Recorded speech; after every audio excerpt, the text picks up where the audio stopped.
Ini udah live belum ya? Sudah ya.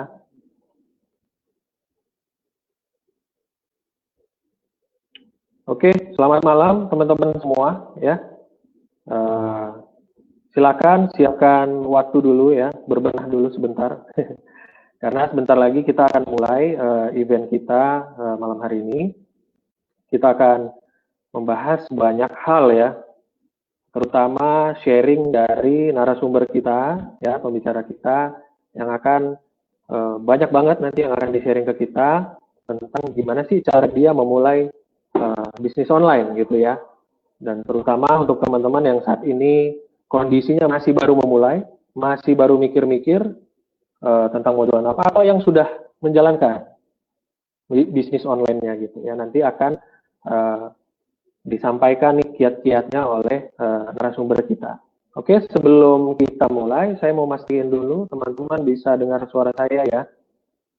Oke, nanti bagi teman-teman yang ingin bertanya, bisa langsung di komentar saja, disampaikan pertanyaannya, dan nanti akan kita pilih-pilih gitu ya. Silakan saya kasih waktu beberapa menit ya, 5 menit lah, kurang lebih untuk teman-teman yang belum join bisa join.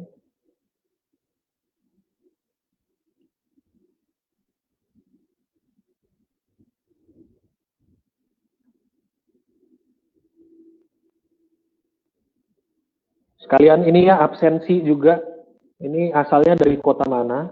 Apakah memang mayoritas Batam atau ada yang dari tempat yang lain, bisa disampaikan aja.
Oh iya, buat teman-teman yang mau nanti komentar, di grup kita, di postingan live ini, itu ada link streamyard.com/facebook itu ya. Jadi biar kami bisa mengenali ini teman-teman yang tanya nih siapa aja, itu diklik aja. Ya, nanti diklik aja, lalu diikutin aja, di approve gitu ya. Nanti setiap kali teman-teman komentar, kita akan bisa baca.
Oke, yang udah hadir, silakan ya sampaikan lagi di kota mana asalnya, di kolom komentar aja. Nah, kalau saya ini kebetulan lagi di kantornya jualan praktis. Jadi apakah ini banyakkan dari Batam atau yang dari luar Batam ada juga, dari kota mana, disampaikan aja ya di kolom komentar.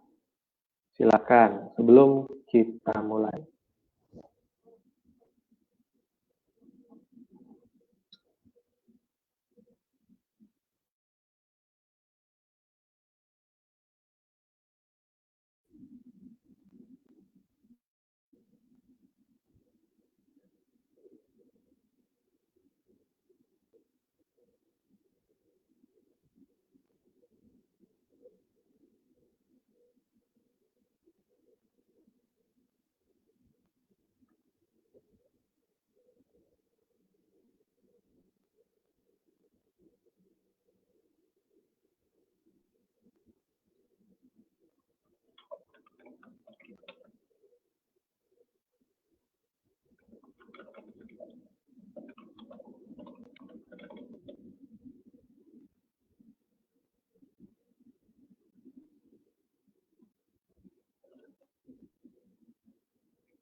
Oke, ada yang dari Batam ya, dari Batam Center hadir katanya. Oke, yang lain silakan juga ya komen ya, asalnya dari mana aja. Nah, ini kenapa namanya Facebook User? Karena belum uh, diklik link yang di StreamYard itu ya, streamyard.com/facebook yang ada di dalam grup di caption live ini ya. Jadi teman-teman silahkan klik dulu link tersebut supaya nanti komennya bisa kita bacakan dan kita tahu ini dari mana sih gitu.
Oke, ada yang dari Nagoya Hill? Iya, di Batam ya.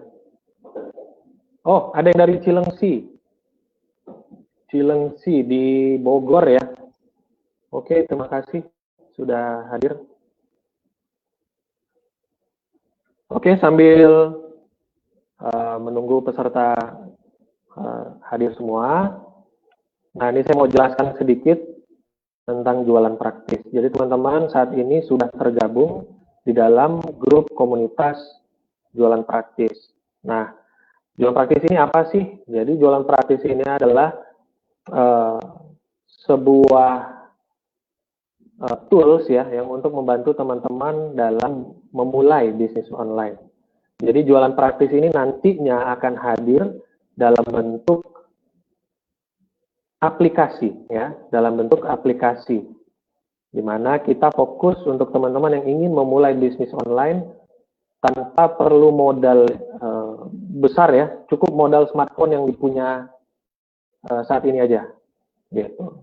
Dan kedepannya di komunitas dropship jualan praktis ini kita akan terus berbagi dan juga mengadakan ya event-event praktis seperti yang akan kita ikuti malam hari ini, dan semua pasti akan mendapatkan ilmu-ilmu yang dahsyat banget, tips-tips yang keren ya, yang bisa langsung dipraktekkan dan langsung bisa menghasilkan dari online gitu ya. Nah, saya jelaskan dulu sedikit tentang jualan praktis. Jadi jualan praktis ini ya nanti akan hadir dalam bentuk aplikasi. Dan apa sih aplikasinya nih? Tampilannya nanti akan seperti apa? Nanti akan secara berkala kita akan bocorkan ya. Tapi untuk saat ini yang perlu teman-teman tahu adalah nanti di dalam aplikasi kita akan ada banyak sekali ribuan hingga ribuan produk ya yang siap jual. Jadi teman-teman nggak perlu bingung lagi kalau misalnya mau jualan produk apa ya. Aduh, aku nih misalnya posisinya di pelosok, mau jualan, mau bisnis online gitu, tapi mau jualan apa ya? Bingung gitu ya. Teman-teman bisa tinggal buka apa namanya Play Store-nya nanti ketika kita sudah launching dan install jualan praktis, dan di dalamnya nanti sudah ada ribuan produk yang bisa kamu jual. Apa aja bebas ya, mulai dari fashion gitu ya, produk rumah tangga, aksesoris, ya, otomotif, kemudian seputar olahraga, hobi, kesehatan, gitu ya, dan masih banyak sekali, masih banyak lagi ya produk-produk yang bisa teman-teman jual. Kemudian ya potensi pendapatan bulanannya itu bisa jutaan rupiah ya. Jadi teman-teman misalnya saat ini lagi kerja, bisa tuh sambil bekerja sambil jualan online dengan memanfaatkan aplikasi jualan praktis, dan potensinya bisa dapat sampai jutaan rupiah. Lumayan banget kan? Dan ini yang penting yang menjadi keunggulan dari jualan praktis yaitu gratis biaya membership. Jadi kami mengedepankan teman-teman yang ingin memulai tapi agak kesulitan dengan masalah biaya. Jadi misalnya teman-teman yang masih mahasiswa gitu ya, atau mungkin ada yang terkena dampak dari pandemi ya, jadinya harus diberhentikan dari pekerjaan untuk menjalankan hidup saja masih butuh banyak gitu ya. Apalagi ketika misalnya mau join sebuah bisnis, mau belajar sebuah bisnis, tapi harus modal banyak. Nah, untuk itulah kami mengadakan biaya membership yang gratis selamanya. Oke, kemudian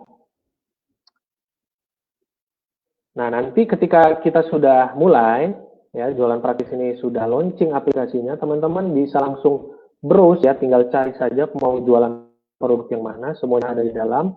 Kemudian tinggal share dan sell aja, ya, tinggal ambil data-data produknya untuk dijual di sosial media, seperti Facebook, Instagram, dan juga WhatsApp.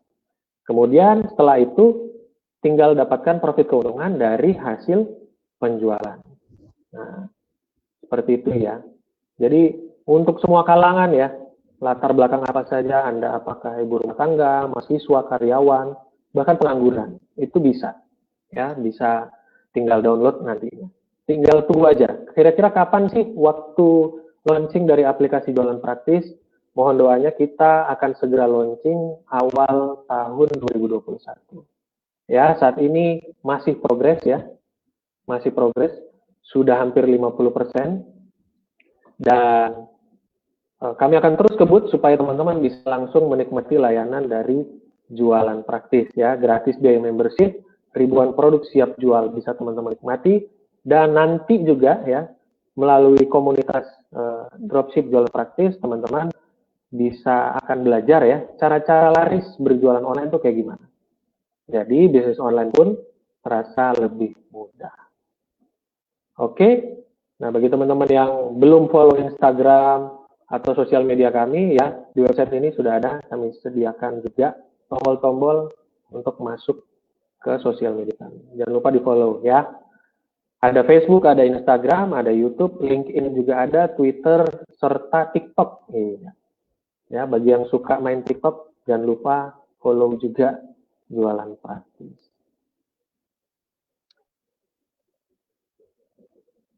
Oke?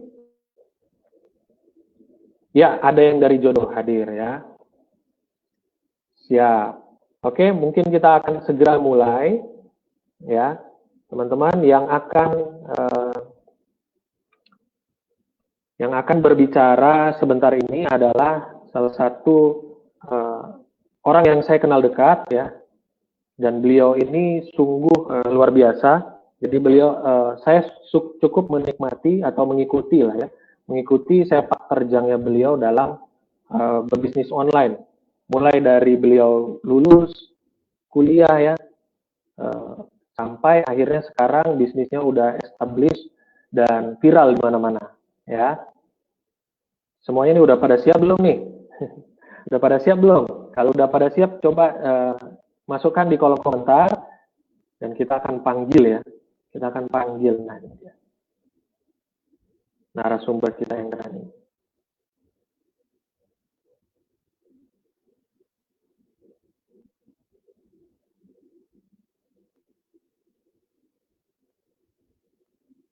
Oke, semua sudah siap?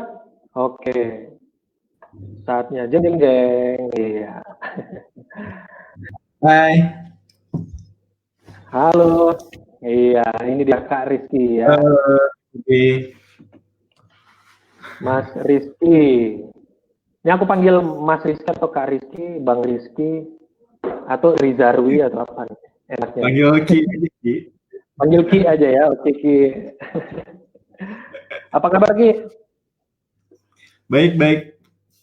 Baik ya, keren. Sekarang posisi di mana?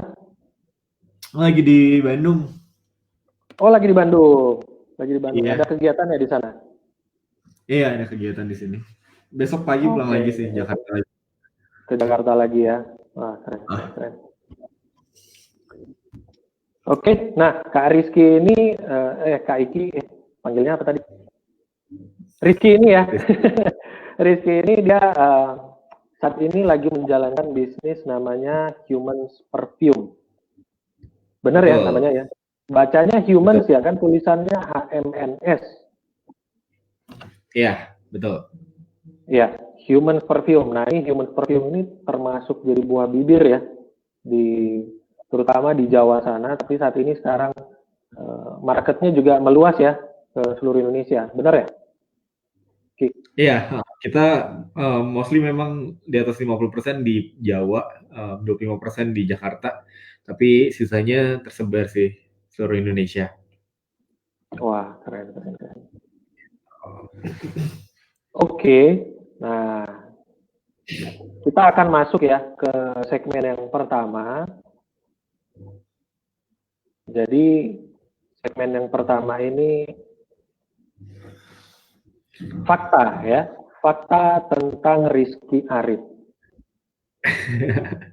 Nah, ini biar teman-teman tahu juga nih, siapa sih Rizky Arif ini? Kenapa dia tiba-tiba bisa viral, bisa banyak banget yang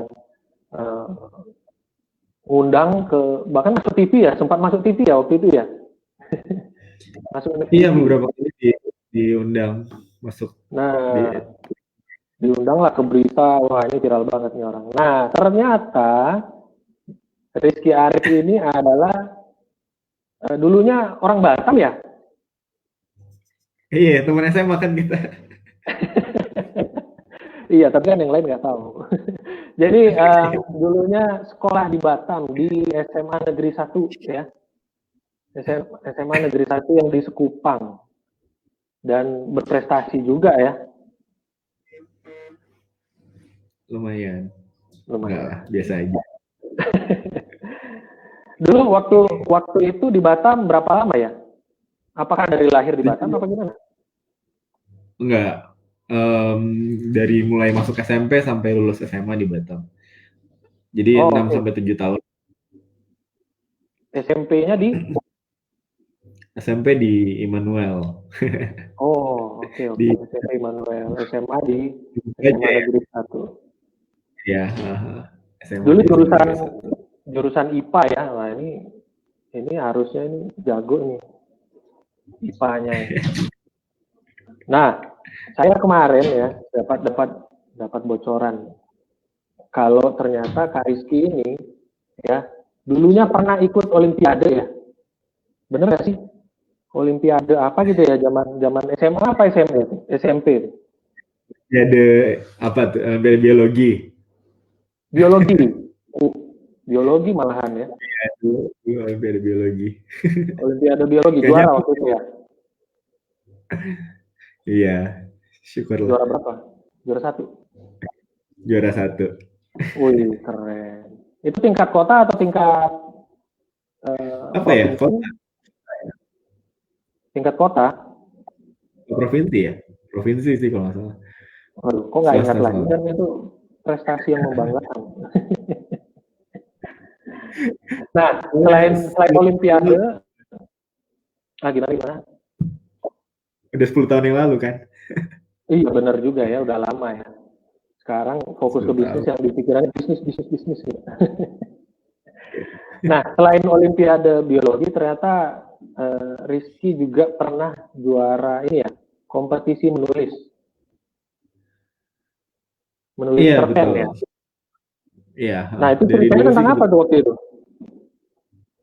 tentang waduh, ribet sih tentang apa ya?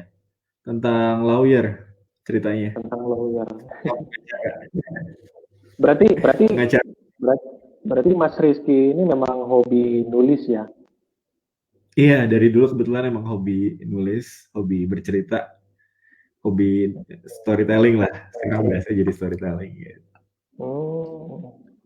Sampai sekarang kepake ya itu ya ilmu storytelling, ilmu cerita itu ya. Kepake banget dalam online, dalam bisnis online sih. Kemampuan untuk bercerita, kemampuan untuk menulis itu salah satu yang penting banget ya. Karena dengan cara kita bisa bercerita, dengan cara kita bisa menulis, berarti kita bisa menyampaikan pesan yang kita mau gitu ke calon-calon customer gitu Nah, melalui sosial media. nah itu take note tuh ya teman-teman ya, take note tuh. Nulis itu jadi salah satu hobi yang bisa menghasilkan dan juga jadi skill yang akan bagus banget untuk dipakai ke bisnis nantinya, bisnis online. Nah, terus selanjutnya nih, Kak Rizky ini lulusan ITB ya? Jurusan Jurusan geologi teknik. jurusan geologi teknik. Masuknya ke Iya, bisnis parfum. Itu agak-agak ini ya, agak berbeda ya. banget Bisa banget. begitu. Ceritanya panjang sampai itu. Ceritanya panjang. Oke, sabar dulu ya. Nanti akan diceritakan lebih lanjut tentang gimana membangun bisnis.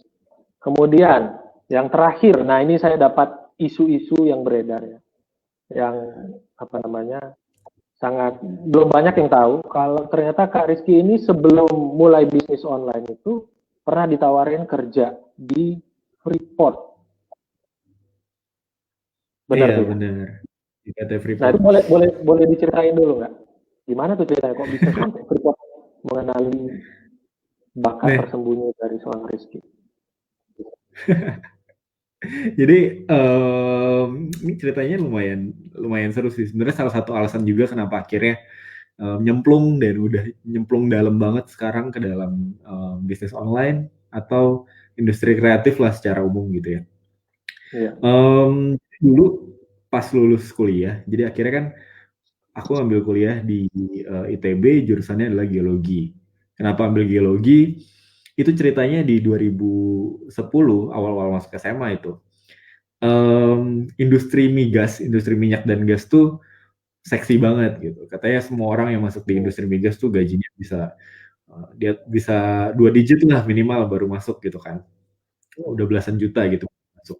Itu zaman 2010 tuh sampai 2012 akhirnya di situ wah kayaknya biar cepet dapet duit harus ngejar ini nih industri migas nih gitu kan. Akhirnya ambil lagi geologi dengan nggak Hmm. waktu itu sih belum belum ngerti yang namanya passion mau ke arah mana, terus hobinya sukanya apa. Yang penting yaudah yang penting bisa kerja menghasilkan bisa keluar negeri gitu kan. Kalau bisa international company gitu kan, multinational company gitu. And then 2012 masuk ke geologi ITB, belajar banget supaya bisa masuk sana. Terus lulus tuh kebetulan 2016. Jadi 4 tahun di sana. Dan kebetulan waktu lulus itu di 2000 sebenarnya nggak 2016 ya persis ya, tapi di 2014-an lah itu industri migas tuh udah mulai goyang. Jadi Hmm. harga harga harga minyak dunia yang tadinya dijual 1 barrel itu harganya bisa sampai $130. Pas saat 2014 itu harganya jatuh banget turun sampai ke 30-an kalau nggak salah. Bahkan sekarang Oh. kemarin tahun ini pernah sampai minus harganya. Cuman waktu Oh. itu 2014 pertama kali jatuh itu harganya jatuh banget. Jadi turun harganya dipangkas seperlimanya gitu. Dan itu bikin perusahaan migas tuh profitability-nya rendah banget gitu kan. Jadi banyak justru senior-senior yang tadinya jadi wah keren nih udah bisa masuk ke Selam Bersih, bisa masuk Total, bisa masuk Pertamina gitu kan. Dulu kan keren banget. Tiba-tiba pada kena layoff gitu. Banyak yang balik Hmm. lagi ke kampus, tiba-tiba jadi ambil S2 gara-gara nggak ada kerjaan gitu kan. Dan itu benar-benar decision yang benar-benar bikin decision hidup tuh langsung berubah gitu. Tadinya benar-benar mempersiapkan untuk gimana caranya bisa masuk ke industri migas, udah mau lulus industri migasnya jatuh gitu kan. Jadi singkat cerita sih akhirnya mau nggak mau kalau di geologi itu kalau nggak masuk ke minyak, masuknya itu ke pertambangan. Nah dari Hmm. situlah mulai ada offer-offer dari pertambangan, salah satunya dari Freeport gitu. Nah kebetulan pas udah lulus itu kan dapat tawaran dari Freeport terus kira-kira beberapa bulan setelah lulus. Kebetulan saat itu kondisinya lagi magang. Jadi waktu itu lagi iseng ngisi kerjaan karena nggak tahu belum tahu mau mau lanjut kerja di mana gitu kan. Jadi coba-cobalah magang di brand sepatu dia di Bandung gitu. Brand sepatu kan saat itu dari Bandung tuh Happening ya. lumayan Lumayan se happening saat itu ya. yang growing lah gitu, tapi belum Hmm. seperti sekarang gitu yang semua orang udah tahu ada brand sepatu lokal gitu. Jadi brand lokal, apalagi yang fokusnya ke online saat itu tuh masih belum a big thing, belum sesuatu yang besar gitu kan. Iya, Jadi iya. masuk di situ modalnya adalah cuma tahu cara nulis gitu, cuma bisa bisa blogging, bisa storytelling gitu kan. Pernah ngeblog juga. Nah, akhirnya masuk di situ sebagai content writer gitu, penulis konten. Nah, Hmm. pas mulai itu pertama kalinya baru mulai ngerti tuh, oh ternyata karena di tahun itu ya, di tahun 2000 berapa tuh? 16 berarti, sekitar 2016, yang namanya bisnis online itu masih belum terlalu seperti sekarang gitu, belum sebesar yang sekarang gitu. Tokopedia dan Shopee juga masih belum terlalu besar gitu. Orang menjual sesuatu secara online juga masih agak sedikit diragukan gitu kan. 2016 tuh kita belum kenal yang namanya online brand gitu. Jadi pas masuk ke Brodo ini, nama perusahaannya Brodo, perusahaan sepatu kulit. Mungkin teman-teman ada yang pernah dengar juga sepatu kulit Brodo gitu. Yang ownernya juga senior di ITB. Itu tuh pertama kali amazed banget nih tim. Jadi kayak ngeliat bahwa ada sepatu nih, barangnya sepatu ada di gudang di belakang, terus difoto di studio gitu kan. Terus diposting di sosial media, di Instagram, di Facebook gitu, terus tiba-tiba ada orang yang beli gitu. Jadi itu ngerasa kayak pas momen itu ada orang yang beli dan membeli cerita kita juga gitu. Baca deskripsi, baca caption, terus habis itu dia penasaran dan masuk ke admin WhatsApp gitu. Akhirnya terjadi transaksi di situ. Itu pertama kali ngerasa kayak mind blown sih. Pertama kali tahu kayak gitu tuh ngerasa kayak ini dunia Hmm. baru Iya, dan iya. ya orang jualan sepatu melalui internet gitu kan. melalui Instagram gitu. Pada saat itu belum belum tahu sama sekali tentang yang kayak gitu. Jadi cuma pakai sosial media ya buat sharing-sharing aja, buat happy-happy aja gitu kan. Tapi ternyata pas masuk ke sana baru mulai ngelihat, oh ternyata ada opportunity-nya nih, ada celahnya, ada kesempatan di mana gue pun ternyata kayaknya bisa deh kalau misalkan mengerti tentang dunia sosial media ini dan mengerti cara membuat produk. Kayaknya gue juga bisa deh jualan produk melalui sosial media gitu. Dan itu mulai dari situ tuh rasa curiosity mulai tumbuh. Pas saat itu baru mulai tawaran dari Freeport tuh datang gitu. Jadi bener-bener, aduh, mulai ada mimpi di sini, tiba-tiba ada tawaran lain gitu kan. Itu Dilema ya. pertama kali dilema paling besar, dan sebenarnya sampai sekarang mungkin kalau ditanya persimpangan hidup paling besar sih saat itu sih. Karena benar-benar milih antara masuk ke balik ke jurusan lama gitu, ke geologi, atau benar-benar completely belok gitu 90 derajat ke industri kreatif gitu. Jadi itu cerita awalnya sih. Dan akhirnya modal pertama memang nekat ya. Walaupun semua orang, hampir semua orang lah, 80%, 90% orang bilang, ya udah pasti ambil Freeport lah Ki, gitu kan. Udah jelas Iya. gitu. Perusahaan Itu besar, nggak terus ditentang keluarga apa gimana tuh? Nggak dibego-begoin atau gimana? keluarga nggak setuju. Karena ya di situ kan saat itu posisinya juga masih magang gitu. Gajian juga masih pakai belum digaji, tapi gajinya tuh cuma free stuff doang gitu, barang gratis, sepatu gratis gitu, dari Oh, Brondo. bayar gaji bulanan gitu, Itu ya, uang. kenapa? Maksudnya nggak dibayar pakai uang gitu, tapi pakai sepatu Iya, gitu ya? pakai sepatu. Free stuff itu sepatu gitu. Dan akhirnya kalau misalnya mau cari uang, gimana caranya sepatu ini harus dijual lagi gitu dengan harga lebih murah. Jadi dapat uang dari situ gitu. Cuman Iya, iya. singkat cerita, eh, akhirnya konflik sama keluarga dan akhirnya bilang, pokoknya resolusi akhirnya adalah let me try this dulu gitu. Biarkan gue mencoba ada di industri ini selama 1 tahun gitu. Biarkan gue mencoba belajar mengenai bisnis online selama setahun. Dan kalau misalnya gue nggak berhasil di tahun depan, dan kita akan mencoba untuk balik lagi. Gue akan mencoba untuk mencari kerjaan gitu yang lebih sesuai dengan jurusan gitu kan. Cuman ya itu akhirnya jadinya karena oke orang tua ngasih, oke setahun ya kita lihat tahun depan kayak gimana gitu kan. Karena ada batasan itu, akhirnya jadi menuntut diri sendiri untuk nih pokoknya gue nggak mau tahu gimana caranya 1 tahun ini, 1 tahun ke depan gue udah harus sukses di sini gitu kan. Karena kalau udah tahun depan masih apa namanya nggak ada ini juga, nggak ada perkembangan juga, orang tua akan stop ngasih uang bulanan tuh gitu kan. Walaupun saat itu sebenarnya udah mulai 50-50 lah, 50 mulai dari diri sendiri, terus 50 dari orang tua gitu kan. Karena posisi kan di luar kota, di Bandung. Ya itu singkat cerita akhirnya belajar serius dalam tahun itu tentang semua seluk-beluk bisnis online gitu, sampai akhirnya mutusin diri di tahun depannya berani untuk coba bikin project atau bikin brand sendiri gitu sih. Tuh. Oke. Tapi berarti ini ya, berarti memang di awal itu memang kita harus buat target yang memaksa kita untuk bergerak ke situ ya. Benar. Karena kan kondisinya kita kayak lagi ditolak keluarga dan kita harus meyakinkan keluarga supaya bisa percaya gitu, believe dengan kita tuh bisa loh dengan apa yang kita inginkan sendiri. Gitu. Karena target itu kadang kan nggak, walaupun ya itu, tapi sebenarnya itu yang mendorong kita juga gitu kan. Dan itu lebih logis ketika kita men-set target untuk diri kita sendiri gitu.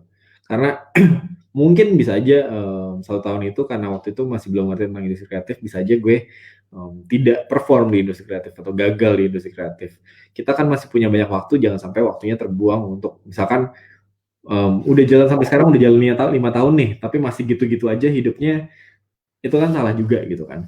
Jadi ya saat itu gue bilang ke diri sendiri dan bilang ke keluarga, bilang ke teman-teman juga, gue akan mulai ini masuk ke industri kreatif selama 1 tahun, dan sampai dengan tahun depan kita akan lihat apakah gue udah bisa survive di bisnis ini dengan di industri ini gitu.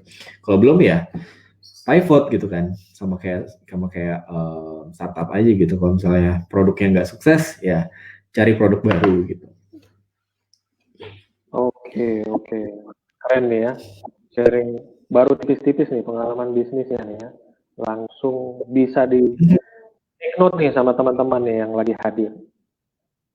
Nah, Ini ada pertanyaan, kalau ada pertanyaan gimana, langsung jawab atau? nanti kita akan jawab pada saat sesi tanya jawab ya. Nanti ada sesinya. Nah ini aku mau nanya juga nih. Soalnya mulai dari lulus jadinya magang kan gitu. Magang masuk ke Brodo ya saat itu ya, Brodo. Terus masuk juga ke langsung 1 tahun kemudian membuat suatu brand lah ya. Membuat suatu brand sepatu juga. Membuat brand sepatu ya. Nah, ini kan sebenarnya dalam membuat brand atau bisnis ini kan beda dengan kuliah teknik saat itu gitu ya. Emangnya apakah bisa itu dihubung-hubungkan? Teknik, maksud saya ada ilmu dari teknik itu nggak yang kepake sebenarnya dalam menjalani? Sebenarnya sih kalau misalnya dibilang apakah ada ilmu yang benar-benar 100% kepake dari mulai belajar teknik geologi dan diterapin ke bisnis, sebenarnya sih enggak gitu ya, pasti enggak gitu. Dan teman-teman yang udah teman-teman yang punya kesempatan untuk kuliah juga pasti tahu bahwa di S1 itu kita dibentuk untuk mempunyai pola pikir lah, mempunyai mindset untuk misalkan salah satunya adalah mencari formula atau mencari pola gitu. Jadi ketika, apalagi di teknik ya, teknik kan kita belajar untuk men-solve suatu problem gitu dengan sebuah persamaan atau dengan sebuah solusi gitu. Mencari solusi lah dari sebuah problem gitu kan, sebenarnya simpelnya. Dan ketika mulai masuk ke dalam pekerjaan gitu, masuk ke dalam dunia profesional, jadi sering nih orang-orang nggak ngelihat data gitu ya, nggak ngelihat orang-orang yang lain yang nggak di teknik gitu. Mereka biasanya kalau ada data tuh ya udah data, misalkan jumlah followers atau jumlah orang yang beli di online dibandingkan dengan yang offline. Sesuatu yang kayak gitu tuh bagi mereka ya udah hanya data aja. Tapi bagi gue saat itu menarik banget gitu. Jadi gue bener-bener ngambil data-data yang ada dan gue pelajarin gitu, kayak apa sih, dari situ ketemu tuh banyak jawaban dan banyak solusi tentang apa sih yang buat orang tuh pengen beli online, dan apa sih yang ternyata bikin orang tuh pengen juga beli barang secara offline gitu, dan apa beda karakter ini. Gue tuh jadi selalu penasaran sama hal-hal yang kayak gitu, dan itu dipelajarin dari kampus, dari kuliah kan kita diajarin untuk selalu curious lah terhadap sesuatu dan mencoba mencari tahu jawabannya gitu. Jadi salah satunya mungkin di sana yang akhirnya diterapkan, dan dari situ gue jadi punya formula sendiri gitu. Gue jadi punya rumusan sendiri. Oh, misalkan selama setahun gitu kan, gue lihat seberapa banyak sih perusahaan gue itu men-spend budget untuk marketing gitu. Oh, gue dapetin angkanya segini. Oh, gue dapetin penjualannya segini. Terus gue dapetin bahwa secara persentase berarti rata-rata segini nih. Berarti angka idealnya tuh mungkin bisa lebih di bawah ini, atau yang paling nggak boleh lebih dari ini gitu. Misalnya salah satu contohnya gitu. Jadi bagaimana gue kuliah di teknik dan masuk ke industri kreatif sih, jadinya bisa melihat sesuatu jadi sesuatu yang lebih teknikal dan bisa dipetakan dengan baik gitu loh, bisa dipolakan gitu. Karena sebenarnya semuanya kan ada gitu. Semua kita bisa pelajarin, grafiknya akan naik ketika kita ngelakuin apa misalnya. Jadi gitu sih. Itu ya, prinsip saintifik itu yang sebenarnya ya bukan hanya ke sains saja, ke teknik saja, tapi ke semua segi kehidupan ya, dalam hal ini bisnis juga gitu. Iya benar banget gitu. Jadi itu saat itu membuat gue jadi terlihat beda dari yang lain gitu, karena gue bisa mencoba untuk mempresentasikan data ke misalkan ke owner perusahaannya gitu, dan owner perusahaan itu jadi ngeliat, wah gila, ini insight menarik nih karena berdasarkan data gitu kan. Dan itu yang membantu banget sih pada tahun-tahun awal tuh gue jadinya akrab dengan ownernya, akrab dengan CEO-nya, akrab dengan head marketingnya karena ya itu sih kemampuan untuk bisa analisis sesuatu juga gitu. Keren. Dan jadi Kemampuan. branding sih orang yang positif gitu, orang-orang yang keren yang udah ada pengalamannya gitu. Jadi ekosistemnya penting sih untuk pertumbuhan pertama kali mulai belajar gitu masuk ke industri kreatif. Jadi vibes-nya itu sama gitu antara Iya sesama benar. orang-orang yang positif banget itu. Oke, Iya. nice. Nah, kemudian kan setelah itu dari kuliah teknik masuk ke Brodo magang, habis itu mulailah brand sepatu gitu ya. Disitulah benar-benar baru mulai berbisnis ya, Benar, berbisnis itu baru celana. pertama kali megang semuanya gitu. Dari mulai Waktu cari barang, cari vendor sampai ke ngebangun tim untuk jualannya, customer service, terus semuanya lah, semua lini itu saat pertama kali ngerintis Nah Project itu. Gitu. nah project ya, nah project ini Iya, sneakers ya, sneakers lokal, brand sneakers iya betul. lokal. Brand sepatu Nah, yang kalau teman-teman mungkin tahu dua tahun lalu kali ya, sering dipakai sama Pak Jokowi sepatunya. sampai sekarang loh itu. Kalau lihat Sampai dia sekarang. posting itu masih dipakai kayaknya itu. Terakhir lihat yang sepatu hitam, yang warna hitam itu dipakai terus kayaknya. Terus selalu bersih Iya, ya, meskipun kotor kayaknya dicuci terus. cuci sendiri kayaknya. Ya presiden kan, salah dibantu. Nah, Gitu. waktu itu buat project itu sendiri atau ada partner atau gimana? Waktu itu ceritanya gimana? Mulainya tuh Itu seperti apa? jadi sama pacar sendiri jalan ini. Wah, sama pacar ya. Ini berarti harusnya berantem-berantemnya itu, nah ini gimana nih? Profesional apa gimana nih ketika lagi kerja? Profesional loh, jelas. Jadi ya kita juga sama-sama tahu kalau misalnya berhubungan apa ya secara personal itu ada hubungan personal tapi ada hubungan profesional juga gitu. Jadi dibedakan lah. Nah, keren ya. Berarti tahu batasan-batasan mana ketika lagi Yes. pacaran, batasan ketika memang lagi ngomong pekerjaan gitu ya. Yeah. Dan punya partner tuh penting sih dalam dalam pertama kali berbisnis gitu ya atau masuk ke ya mulai berbisnis itu karena jadi punya teman untuk brainstorming dan saling melengkapi gitu. Uang sendiri malah bisa lelah sendiri nanti. Iya betul. Nah, terus waktu itu bikinlah brand Project ya. Itu jalan berapa bulan ya sampai bisa dibeli sama presiden? Jalan berapa bulan ya? Itu sekitar 6 sampai 7 bulan lah. Nah, 6 sampai itu 7 ya. bulan. Sampai 7 bulan aja langsung endorse presiden gitu ya. Itu gimana sih presiden bisa tahu gitu tentang Project ini? Karena Padahal mungkin saat itu Pak Jokowi juga dalam dalam apa ya dalam program untuk mengenalkan produk-produk lokal gitu kan.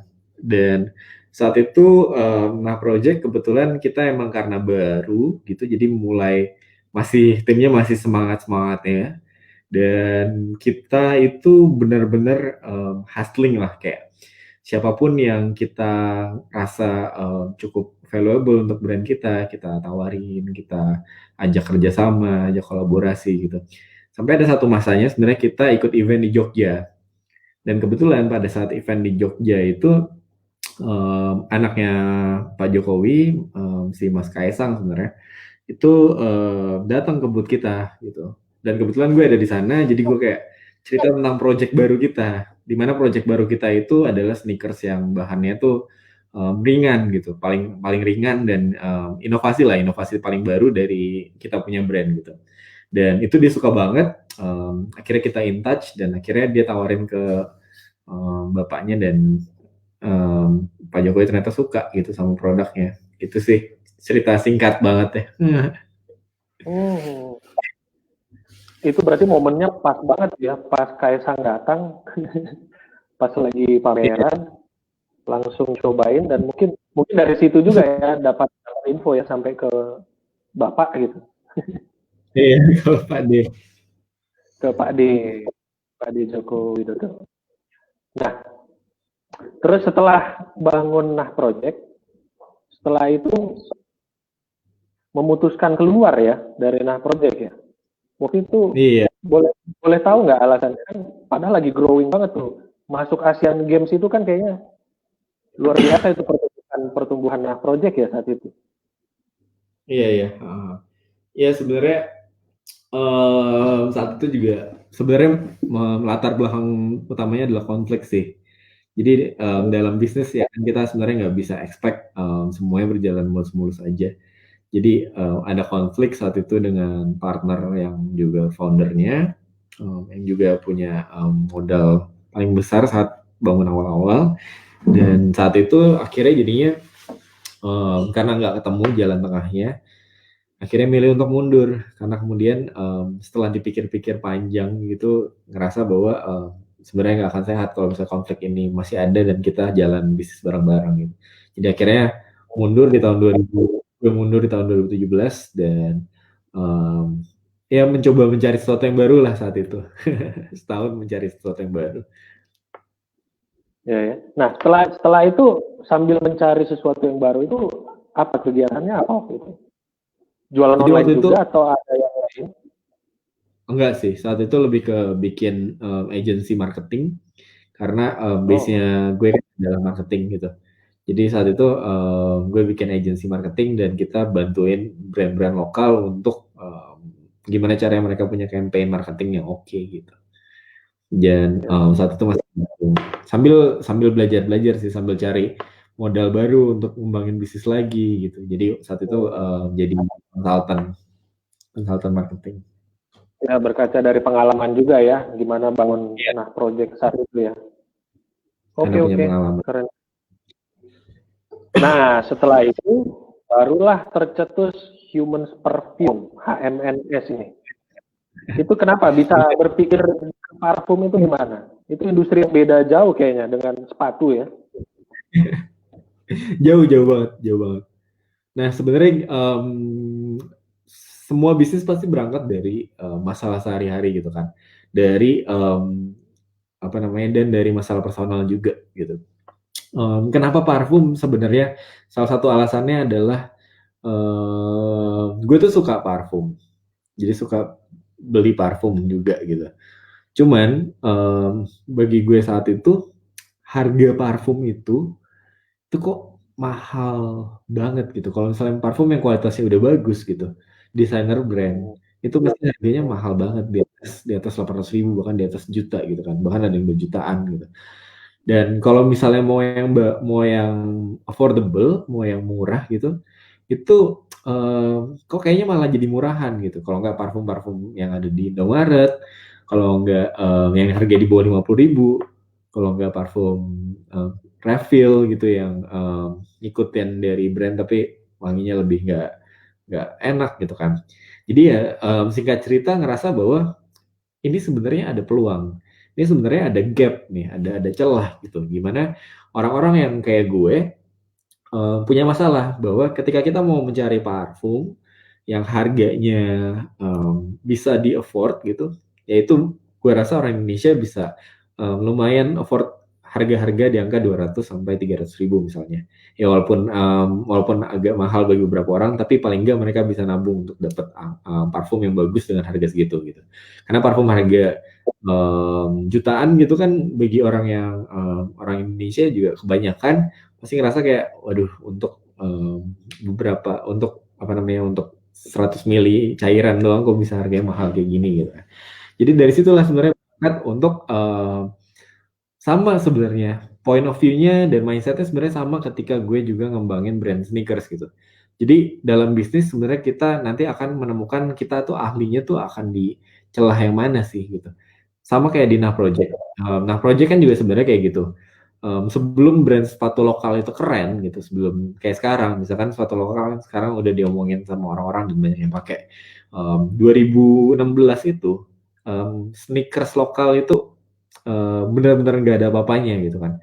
Jadi orang tuh kalau misalnya mau cari sneakers ya yang bagus, kalau nggak Nike ya Adidas gitu kan.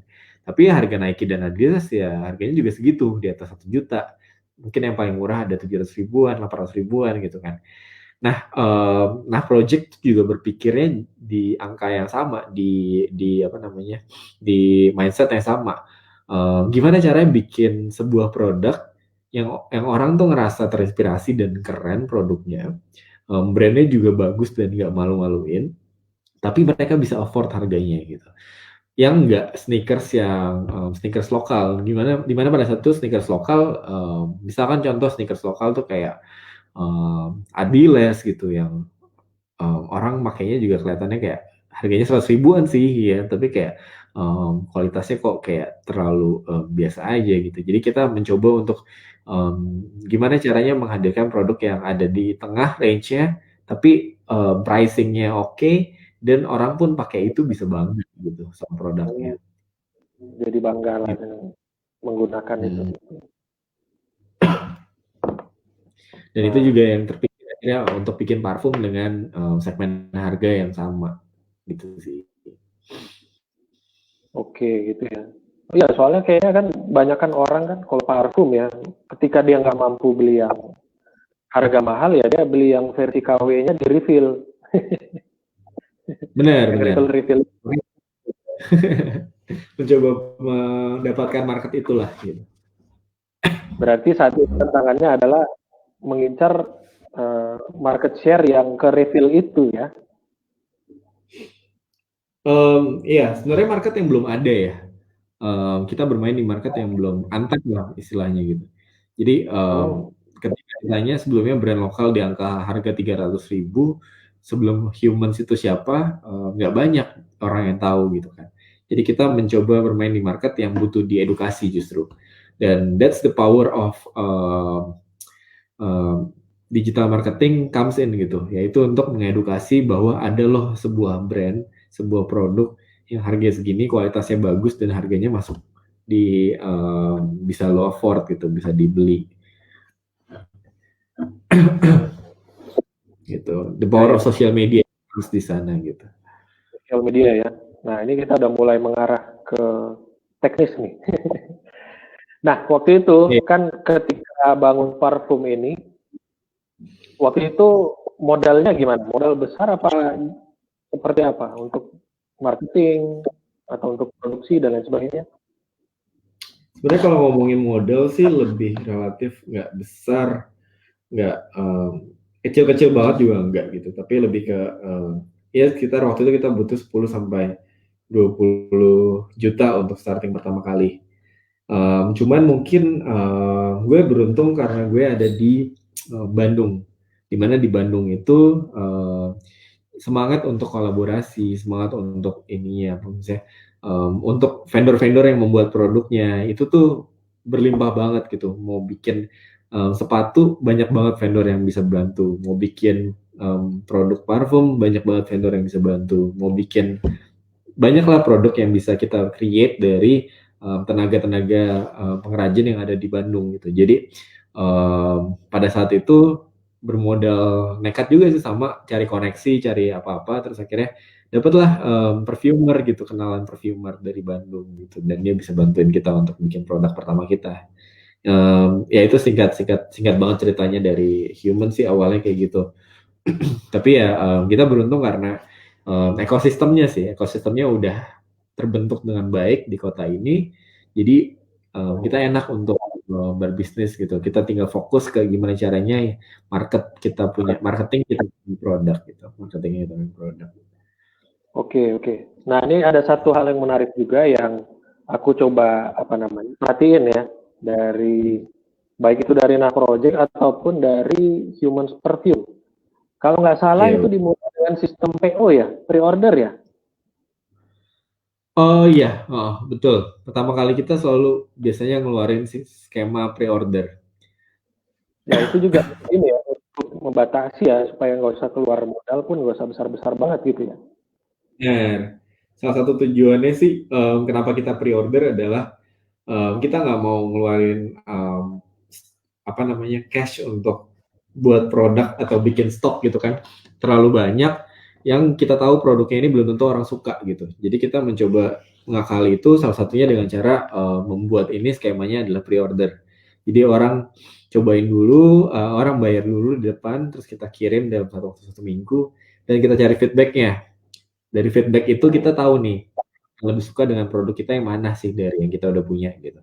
Jadi baru kemudian dari situ berangkat dari pembelajaran pertama, kita mulai untuk nyetok produk kita sesuai dengan apa yang sebenarnya market tuh emang suka gitu, apa yang demand-nya paling tinggi gitu. Oke, Gitu sih. nah waktu itu ketika mulai dengan sistem pre-order, nah cara komunikasiin ke market gimana kan? Ini kan baru nih ceritanya kan, human ini baru banget. Benar. Berarti orang belum ada follower, orang belum tahu. Nah itu waktu itu cara mengkomunikasikan, oh bisa lo PO dulu, lihat dulu, coba dulu produk kita. Nah itu gitu. Saat itu ya, waktu mulai. Formulanya seperti apa ya? Sebenarnya ketika kita ngomongin itu dalam marketing teori, itu istilahnya gue mempelajari dari dunia sneakers kan. Jadi dalam sneakers kan kenapa muncul brand-brand yang hype, brand-brand streetwear yang orang tuh rebutan segala macam. Gue mempelajari banget dari itu. Nama istilahnya adalah demand creation. Demand creation itu adalah gimana cara kita membuat demand, membuat permintaan dari pasar sebelum bahkan barangnya itu ada gitu. Jadi kita meng-create hype-nya dulu gitu.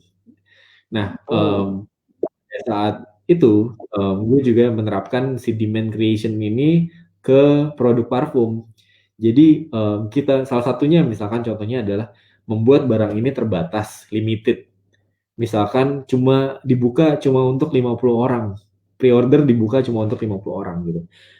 Ketika orang mendengar kata ini gitu, walaupun mereka ngerasa nggak butuh parfum, tapi ketika mendengar sesuatu yang sifatnya sebentar gue perlu nggak ya? Paling nggak dia akan tertrigger untuk berpikir apakah dia perlu atau enggak, terus kemudian apakah dia mau ikutan atau enggak, karena dia nggak bisa dapetin ini lagi misalkan setelah kuotanya habis gitu. Jadi contohnya ya misalkan kita humans akan launch di tanggal sekian, pre-order cuma dibuka untuk 50 orang dan ditutup di hari itu juga gitu. Jadi cuma orang-orang, dan sebelum dari hari itu kita launching, kita create demand-nya gimana caranya orang momentumnya muncul di tanggal segitu, mereka pada berebutan pengen beli gitu. Jadi demand creation itu bisa diciptakan dengan cara kayak gitu, yaitu membuat hype, membuat awareness yang tinggi, menceritakan ke audiens tentang apa sih produk yang kita punya gitu. Dari situ aja mereka sebenarnya bisa membeli karena rasa penasaran nih gitu. Jadi itu yang kita mainkan banget di awal. Mainnya di rasa penasaran ya. Toh juga waktu pertama itu kan harga pun masih murah-murah ya, supaya orang tuh bisa coba dulu. Untuk gambaran aja, sekarang itu harga produk yang kecil itu kita jual harganya 125.000. Yang 5 mili itu, ukuran 5 mili. Dulu pertama kali itu harganya 50.000. 60.000. 60.000 rupiah gitu. Kenapa harganya karena kita bisa mulai naikin harganya ketika kita udah dapat trust dari market. Ketika market udah percaya bahwa produknya emang bagus, mereka suka, orang-orang lain juga suka, mereka akan willing untuk pay more money gitu. Jadi di awal kita hanya ingin mereka untuk coba dulu apakah mereka akan suka sama produknya atau enggak, gimana nanti. Tapi yang penting ya udah kita kasih harga yang affordable dulu supaya mereka paling nggak bisa coba dan kasih feedback ke kita nih, gitu sih. Jadi, ini berarti strategi juga ya penetapan harga. Oke, kita start dulu dari ya kira-kira semua kalangan bisa coba. Setelah itu, ini bagus nih produknya nih, recommended nih, barulah mulai dinaik-naikkan sedikit demi sedikit. Iya. Supaya kita tapi jangan lupa jangan lupa ketika kita mau naikin harga itu tetap dengan inovasi gitu. Karena kita nggak bisa naikin harga semena-mena tanpa kita ngeluarin sesuatu yang inovatif gitu kan. Jadi misalkan di humans gitu, salah satu inovasi yang bisa kita terapkan adalah dari sisi packaging yang lebih aman gitu. Jadi ketika kita naikkan kualitas packagingnya, harga pun kita naikkan. Dan kita jadi punya alasan ketika orang tanya kenapa harga naik, karena kita pengen barang kita lebih aman misalnya, lebih safety, supaya ketika sampai di tempat kamu nggak ada masalah sama sekali, dan mereka bisa terima itu kan.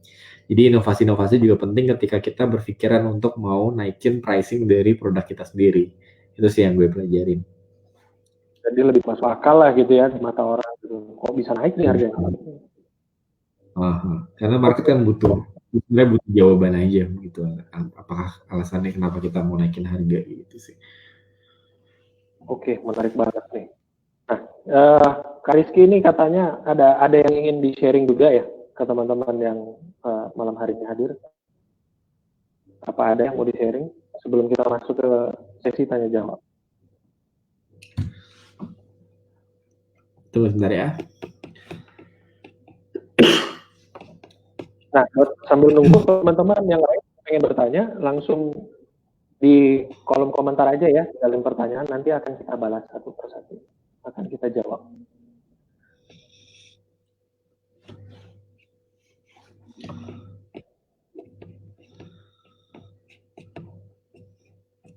Mungkin apa ya yang menarik untuk di-sharing lebih ke arah marketing kah atau boleh teman-teman mau dengar?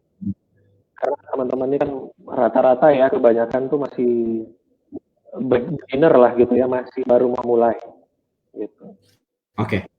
Ya, jadi sih sebenarnya yang belum sebenarnya udah common, tapi belum banyak orang ketahui itu adalah di marketing tuh sebenarnya ada teorinya loh, dan kita harus juga mempelajari apa sih teori-teori yang ada di marketing supaya kita mengerti ketika kita mau ngelakuin activity marketing tuh kita harus ngapain gitu kan.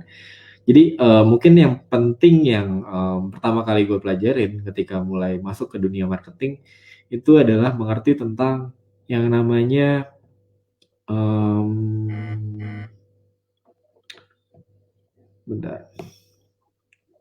marketing funnel. Nih, bentar.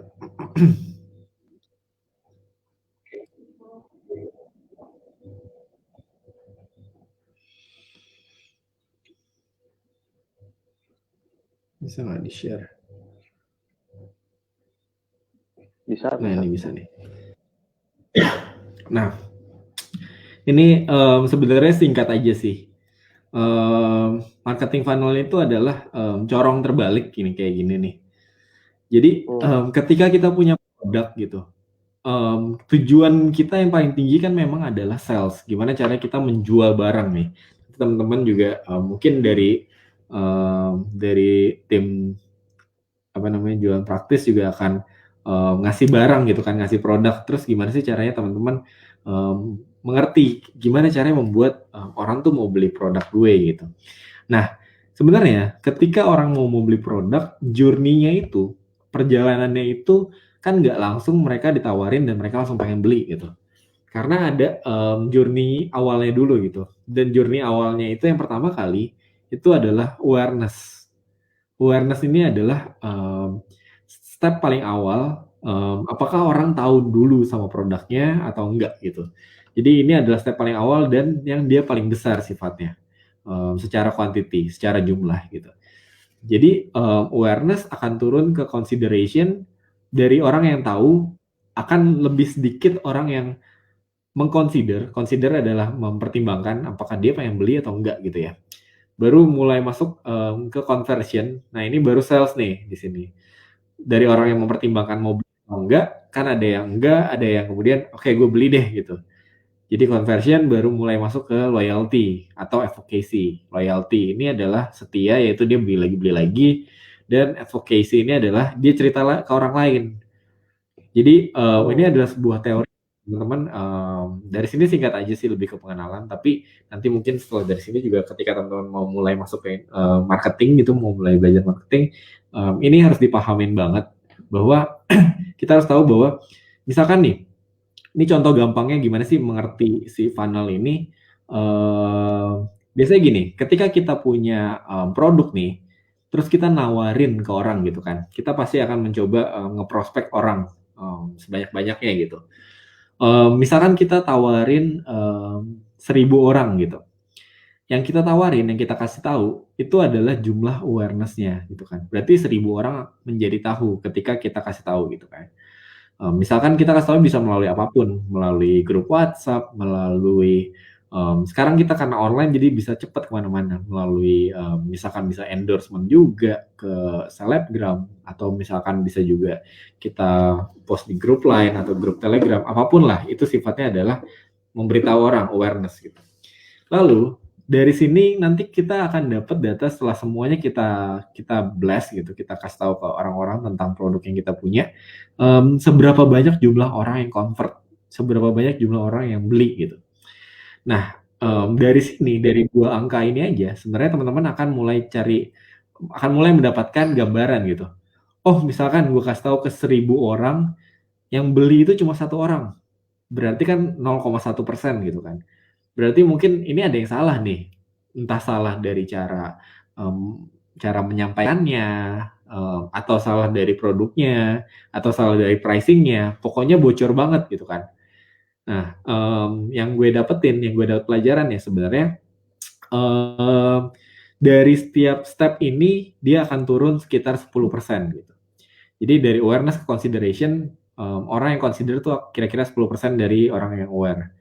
Dan orang yang convert kira-kira 10% dari orang yang consider gitu. Jadi kira-kira conversion ke awareness tuh totalnya adalah kan. Jadi ketika kita ngasih tahu ke 100 orang dan satu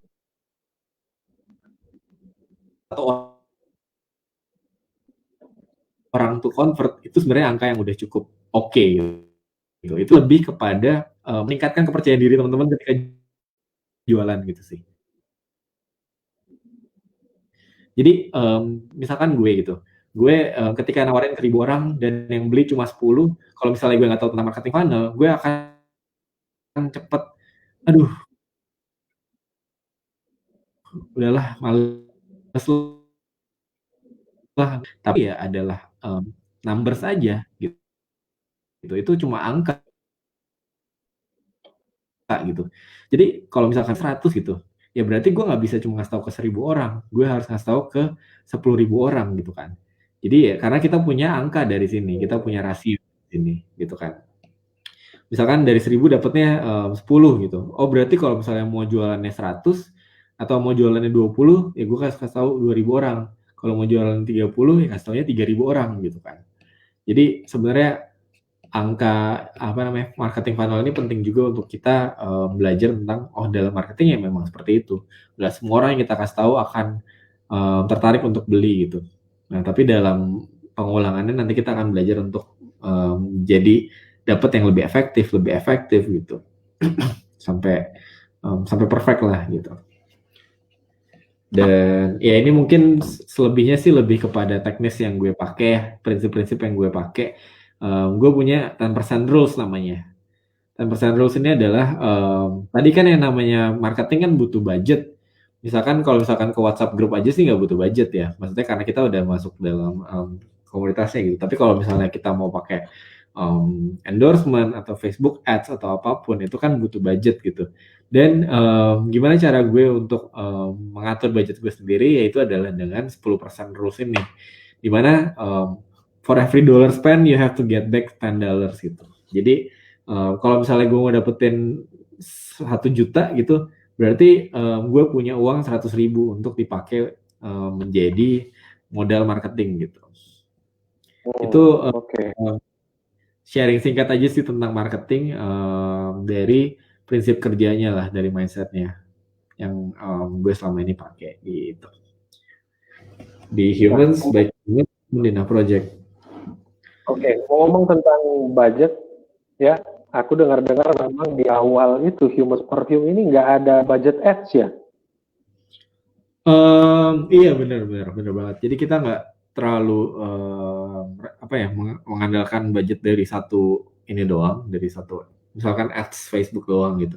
Tapi kita mencoba berbagai macam cara juga sih. Misalkan dengan masuk ke komunitas parfum, kita masuk juga ke komunitas di Twitter gitu kan. Itu salah satu hal yang kita juga pakai supaya organic activity kita juga hidup gitu. Kita juga diomongin di selain kita juga diomongin di komunitas juga gitu. Ya soalnya terkadang organik ini juga dia efeknya itu lumayan panjang gitu ya. Benar. Dan efek-efek jangka pendek. Ketika satu orang bisa ngomongin tentang produk yang kita jual, nanti orang lain tersebar lagi ke orang makin besar gitu. Jadi ada Jadi word of makin mouth. banyak. Betul. Nah, sambil ini ya, sambil jalan, kita juga sudah ada yang mulai bertanya gitu ya.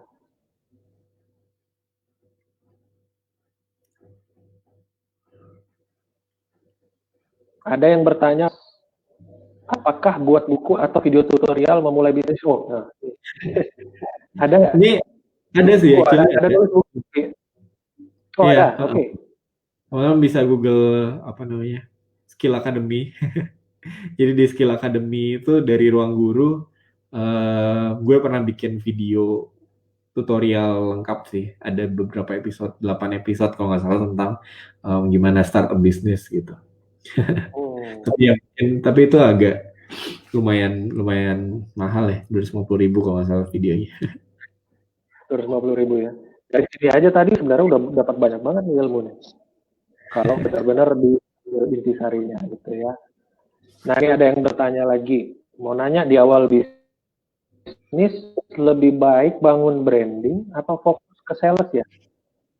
Apalagi bagi pemula. Nah, gimana? Nah, ini penting sih menurut gue. Karena banyak orang yang jadinya fokus ke branding tapi nggak peduli sales. Banyak yang sales tapi habis itu jadi brandingnya jelek gitu kan. Jadi dilema gitu. Nah, tapi menurut gue, sales dan branding ini sebenarnya harus bisa berkolaborasi dengan baik gitu. Jadi ketika branding itu kan adalah citra dari bisnis kita gitu. Misalkan cara kita mempresentasikan produk kita, cara kita story yang kita angkat dari produk kita gitu. Dan menurut gue dua-duanya bisa bekerja sama dengan baik dengan cara kita harus membuat brand yang relevan gitu. Jadi ketika kita mau kebanyakan orang yang misalkan teman-teman ada yang mau bikin brand gitu ya. Itu ketika bikin brand, dia bikin brand berdasarkan selera dia sendiri gitu, taste dari dia sendiri.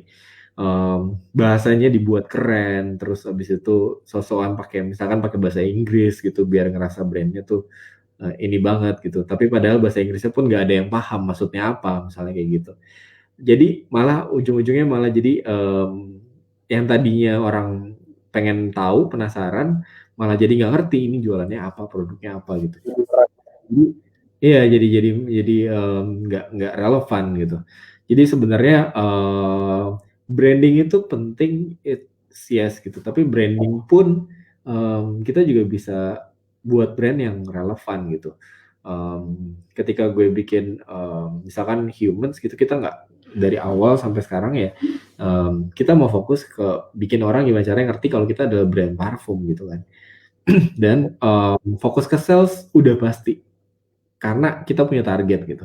Jadi sales matter the most menurut gue ketika pertama kali ngebuat bisnis. Kalau kita punya target ya harus di-achieve tiap bulan, harus growth dan tiap bulan harus ada peningkatan gitu kan. Baru seiring berjalan waktu nanti kita akan mendapatkan arah brand kita sebenarnya kemana sih. Singkat cerita, sebenarnya gue pengen cerita singkat nih. Oke, boleh silakan. Ngomongin tentang sales sama branding gitu. Jadi maksudnya gimana sih itu bisa berkolaborasi dengan baik antara sales sama branding, bisa berjalan sama-sama. Ini adalah contoh nih, share screen bentar.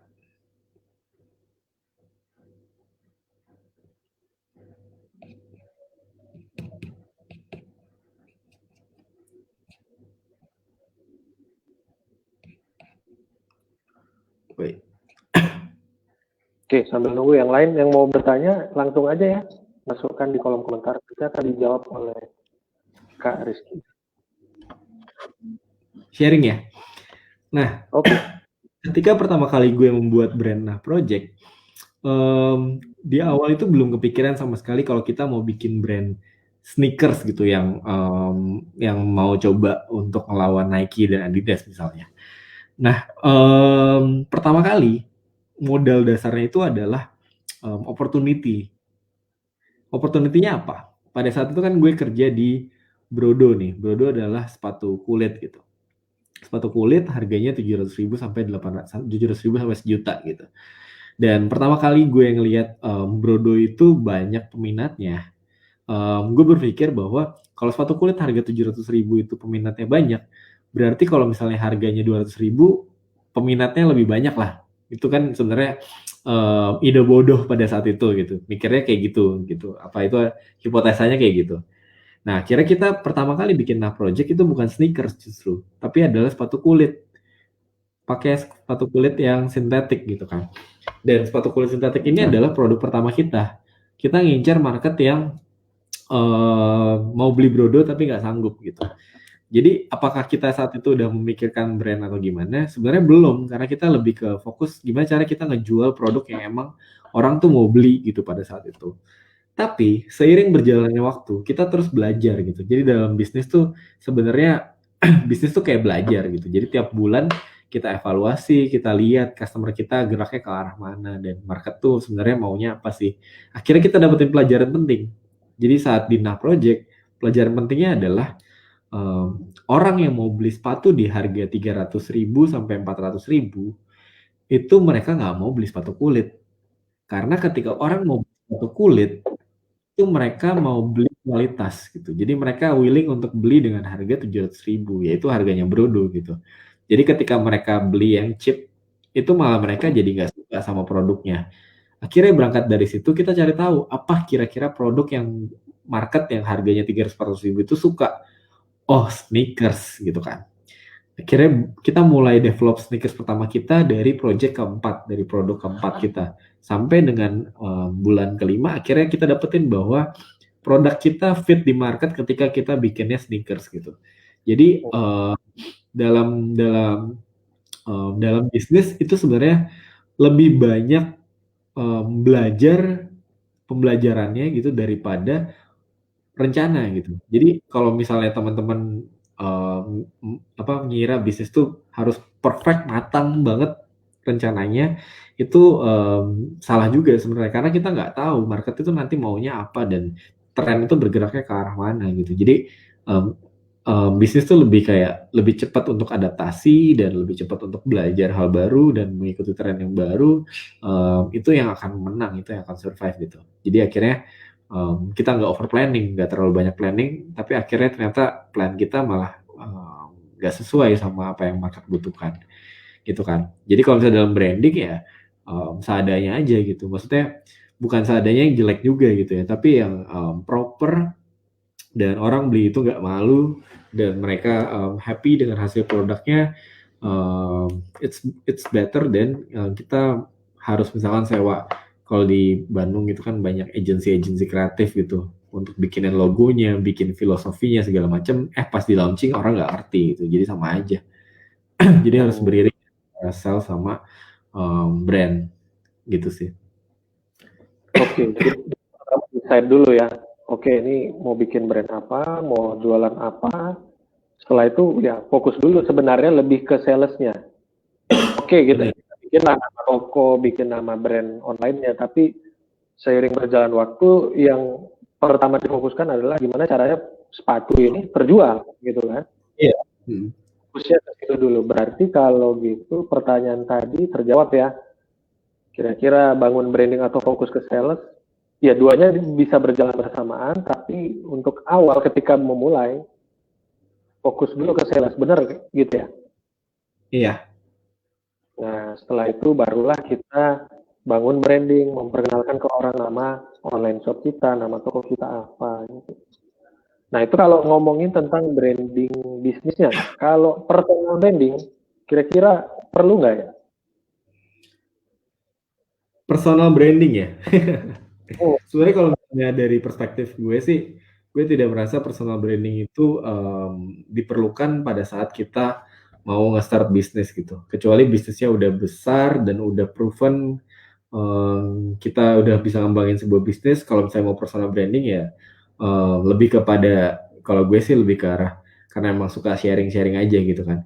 Tapi kalau misalnya mau bangun citra bahwa eh, kita apa ya, kita reseller yang jago atau dropshipper yang jago, jadinya malah nggak fokus sih. Jadinya malah fokus ke diri sendiri, nggak fokus ke produk dan cara jualnya gitu. Jadi Hmm. Ya, ya. personal brand is okay, but not necessarily dibutuhkan untuk apa namanya, ngembangin bisnis gitu kan.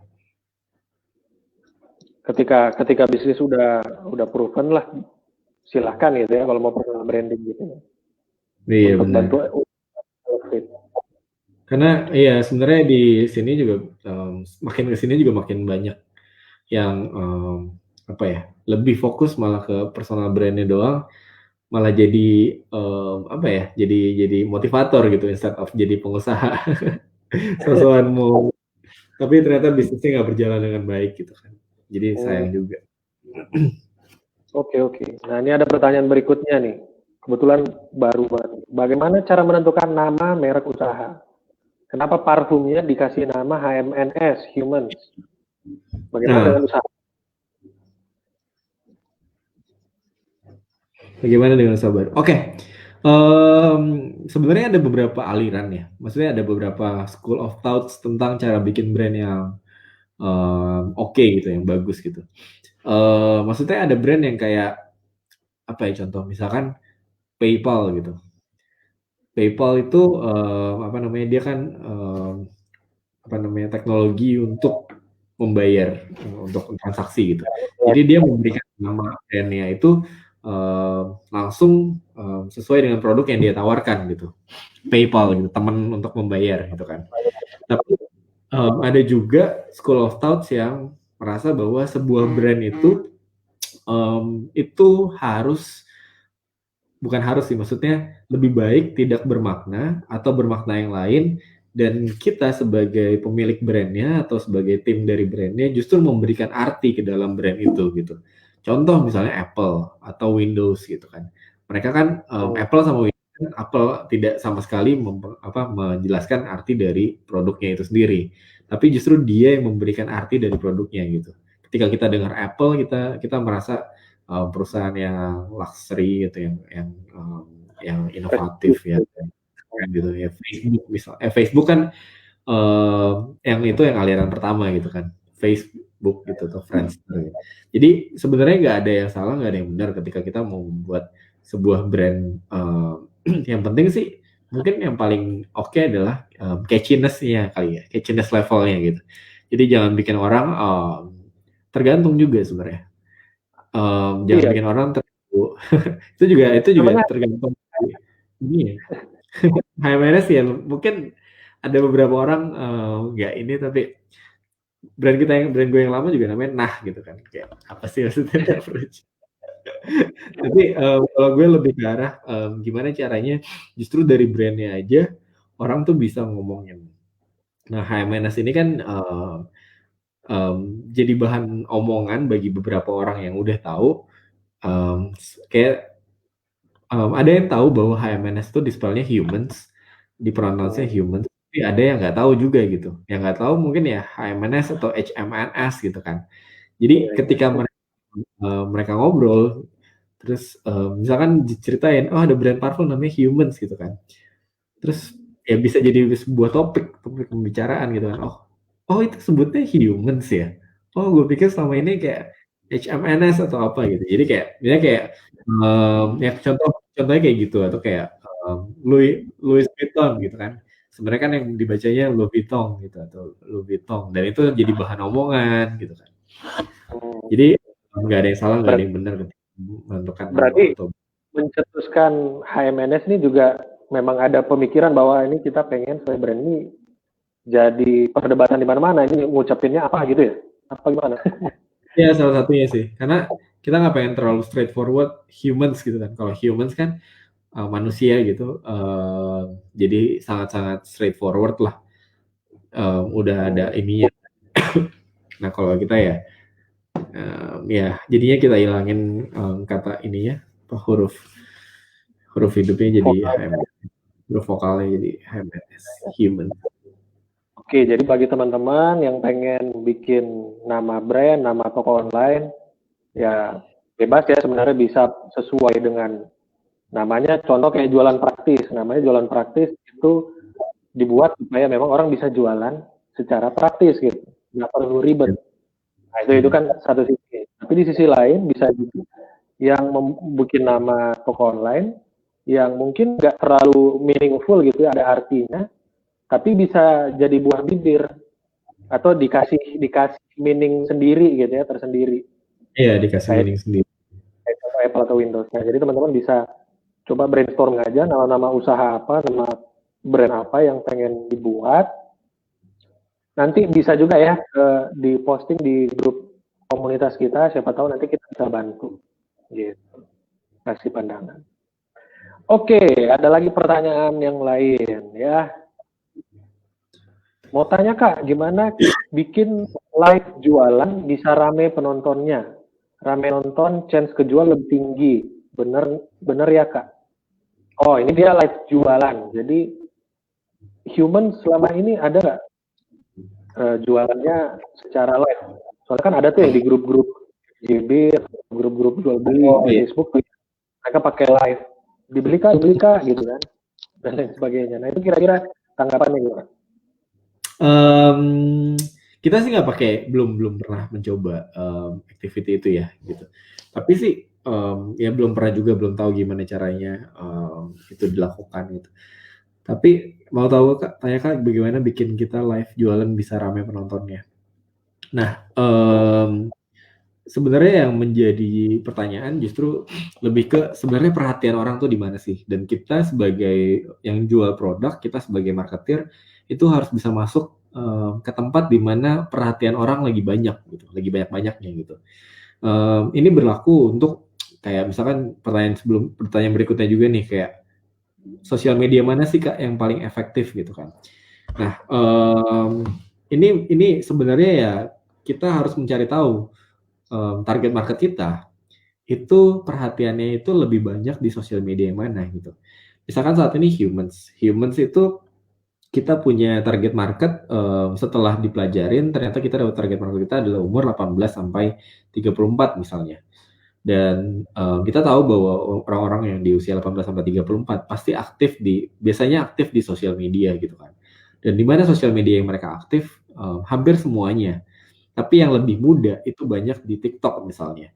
Jadi kita juga masuk ke TikTok karena kita merasa bahwa perhatian orang lagi banyak di TikTok gitu. Gimana cara kita masuknya? Bisa banyak caranya. Bisa kita bikin konten sendiri, terus minta tolong dipromot oleh TikTok seleb yang udah banyak followersnya gitu. Atau kita juga ngerasa di YouTube juga sebenarnya ada segmen market yang lebih dewasa yang udah bisa lebih afford gitu, bisa lebih udah punya uang untuk membeli parfum misalnya. Jadi kita masuk juga ke parfum, masuk ke beauty reviewer, dan kita mau di-review sama mereka karena kita tahu bahwa ada juga nih market di sini gitu. Jadi semuanya bisa kita masukin, activity apapun kayak misalkan live di Facebook juga bisa kita masukin ketika kita merasa bahwa target market kita emang ada di sini gitu. Jadi biar rame penontonnya, rame yang nonton, chance kejual lebih tinggi, bener Kak? Iya bener, sesuai dengan funnel tadi kan, semakin banyak yang aware ya semakin banyak yang bisa convert ke sales gitu kan. Terus bagaimana cara kita bikin live jualan rame? Sama aja sebenarnya. Kita sebelum eventnya kita mulai, misalnya kita harus punya semacam invitation buat banyak orang, misalnya kayak apa sih yang bikin orang tuh pengen nonton live-mu gitu, apa yang bikin orang tuh pengen nonton live videomu. Misalnya contohnya mengundang Giselle gitu, featuring Giselle atau siapa, atau misalnya akan ada giveaways 10 juta rupiah misalnya, apapun lah yang menarik orang untuk masuk ke dalam si event ini, si live event ini gitu. Jadi key message dari marketingnya, demand creation-nya yang tadi kita udah bahas di awal, itu juga harus disiapin gitu. Sebelum eventnya, kalau misalkan kita ujuk-ujuk langsung tiba-tiba di account pribadi langsung tiba-tiba live gitu kan, ya jelas nggak banyak mungkin yang nonton karena orang juga nggak dapet momentumnya gitu kan. Jadi kita harus create momentum kita sendiri. Ya, semacam bikin diinfokan teaser dulu lah gitu ya. Kita ini mau Betul. launching atau mau live gitu ya. Pasti kan teman-teman join dan lain sebagainya. Oke, menarik.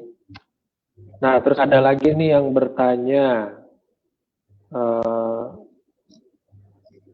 gimana cara membangun brand awareness? Jadi gimana ceritanya bisa jadi buah bibir lah gitu ya di mana-mana. Oke. Banyak cara untuk mengembangkan brand awareness gitu kan. Jadi viral, jadi segala macam. Banyak banget activity yang bisa kita lakukan untuk activity yang bisa kita lakukan untuk meningkatkan brand awareness gitu.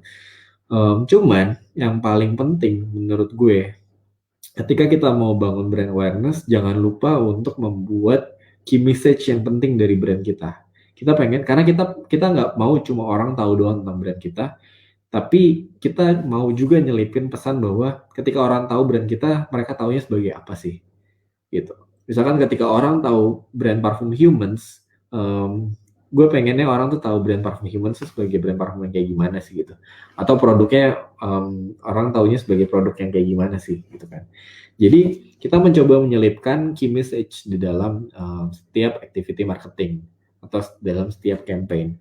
Misalkan kita punya produk yang namanya Humans Orgasm, itu produk kita yang paling best seller sampai dengan detik ini, dan dia juga sekarang menang award di jadi Best Indonesian Fragrance 2020, baru banget 2 hari yang lalu gitu.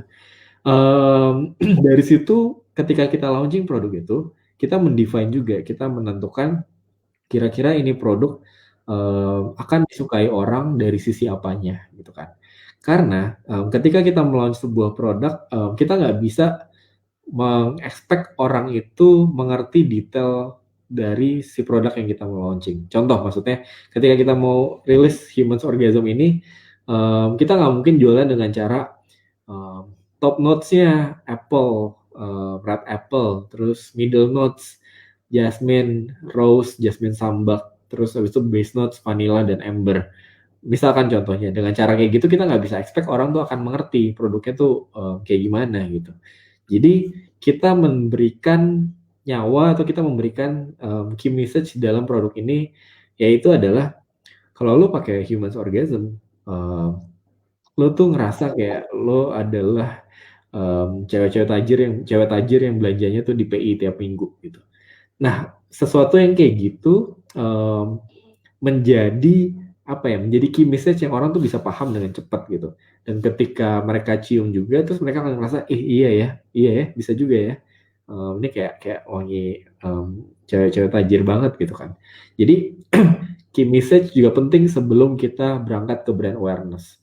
Kita bikin dulu key message-nya, kita ramu key message apa yang mau kita sampaikan, baru blasting ke berbagai macam media activity gitu. Misalkan melalui bikin konten, terus habis itu bisa juga melalui endorsement ke beberapa influencers, key opinion leaders, masukin ke media segala macam. Nah itu udah ada key message yang kita udah define sendiri sebelumnya gitu. Gitu sih. Oke, menarik. Tinggal pertanyaan terakhir nih, satu lagi. Dari siapa nih? Nggak kelihatan namanya. Mau tanya Kak, dropship bisnis baru, apakah bagus untuk saya sebagai pemula jadi dropshipper? Apa pertama kali yang harus dilakukan? Apa survei pasar dulu atau survei produk dulu? Oke. Asik nih pertanyaannya. Mungkin bisa dijawab sama Timothy juga nanti ditambahin. Bisnis dropship sih menurut gue menarik ya. Karena dalam bisnis kan kita sebenarnya lebih ke arah bisnis tuh berkembang dan kita juga dapat pengalaman-pengalaman baru gitu. Sebelum gue jadi punya bisnis sendiri, gue belajar dari jadi content creator, gue belajar jadi marketing team, terus gue baru pelan-pelan mulai belajar gimana caranya mulai usaha sendiri gitu kan. Jadi ada stepnya, ada journey-nya. dan masing-masing orang journey-nya bisa beda. Tinggal di mana journey yang bisa dia datangin duluan gitu. Dan dropship adalah salah satunya sebenarnya.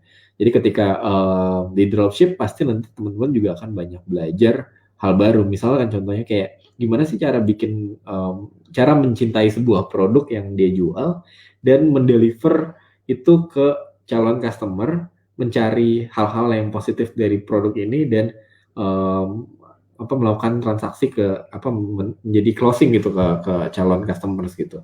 Nah dari situ kan sama kayak gue sebenarnya, apakah ketika gue bikin bisnis sepatu itu karena gue cinta banget sama sepatu?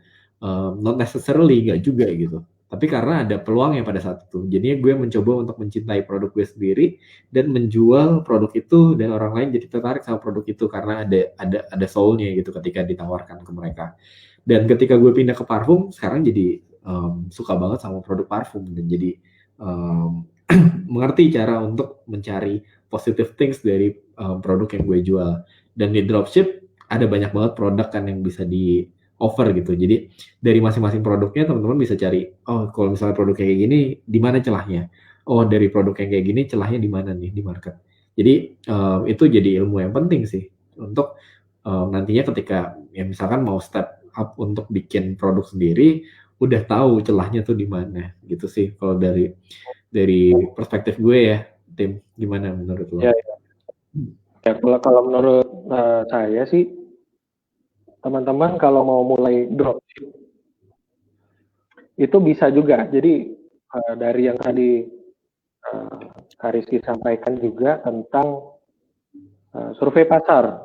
Pasarnya itu di mana sih kebanyakan ngumpul, misalnya medsos. Kira-kira teman-teman mau jualan sesuatu, pengen ke orang-orang di mana, misalnya di Instagram atau yang di Facebook. Oke, misalnya saya mau jualan produk, misalnya gelas gitu ya. Contoh misalnya mau jualan gelas seperti ini. Nah, mau jualan produk gelas unik gitu ya, mug yang desainnya bagus. Nah, itu kira-kira orang yang akan membeli mug itu kemana sih?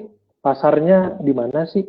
Oke, setelah dipikir-pikir, oh ternyata misalnya kebanyakan sih orang yang sudah berumah tangga atau di rumah gitu ya. Atau mungkin ngekos, mahasiswa yang ngekos, ngerantau sendiri ya, biar ada teman di rumah gitu ya, sambil ngopi-ngopi, ngeteh, dan lain sebagainya. Nah, itu teman-teman bisa lakukan survei dulu, di list dulu gitu kan. Kira-kira, oh untuk produk A, kira-kira cocoknya market yang seperti apa. Untuk produk yang B, marketnya seperti apa. Nah, itu bisa disurvei, bisa di riset dulu. Nah, dan nanti ketika nanti jualan praktis pun hadir, produk-produk yang di dalam aplikasi itu sudah di riset lebih dulu. Jadi teman-teman tinggal melakukan aktivitas marketingnya, tinggal cari tahu pasar untuk produknya di mana nih, jualanlah di sana.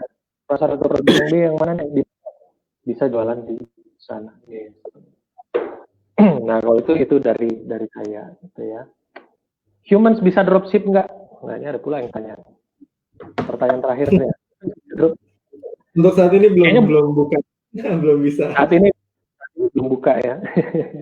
Iya. Nanti kalau mau mulai dropship produk-produknya tunggu aja waktu launchingnya jualan praktis.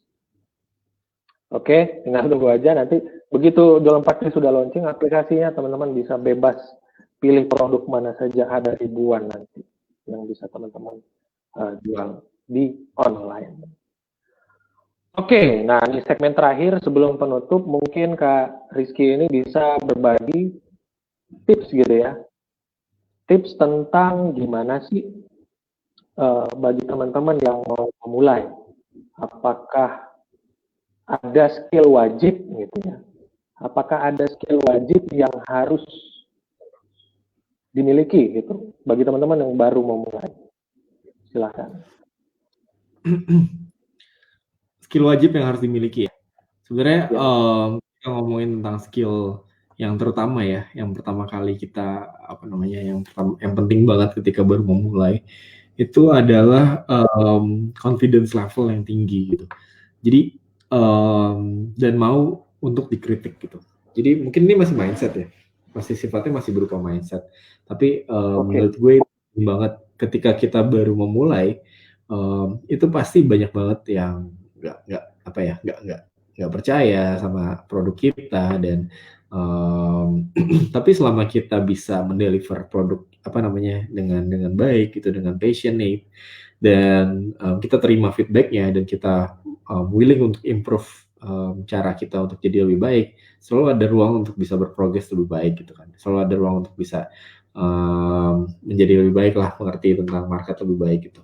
Nah terus sebenarnya kalau tips praktis ala gue sih salah satunya adalah kita selalu selalu bukan males sih, lebih kepada ragu ketika kita ingin menawarkan sesuatu atau menawarkan sesuatu atau minta tolong sama orang lain misalnya. Gue pengen cerita tentang Humans misalnya. Pertama kali gue ngebuat produk di Humans gitu. Gue tahu bahwa kita belum punya budget marketing yang gimana-gimana, belum punya budget yang gede.